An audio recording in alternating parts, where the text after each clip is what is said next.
میگن شیخ رجب علی خیاط چشم برزخی داشته، میتونسته باطن آدما رو ببینه.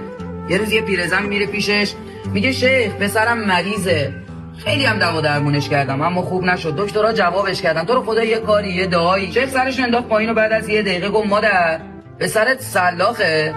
پیرزن گفت بله.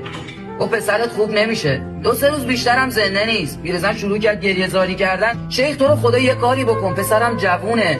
شیخ گفت کاری از دست من بر نمیاد. یه گوساله رو جلوی مادرش کشته، دل شکونده، اون حیوان آه کشیده. خلاصه که بعد 2-3 روز اون جوون از دنیا رفت. گرفتی چی شد؟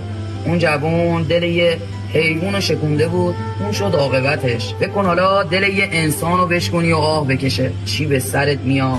خیلی باید مراقب رفتار و حرفامون باشیم.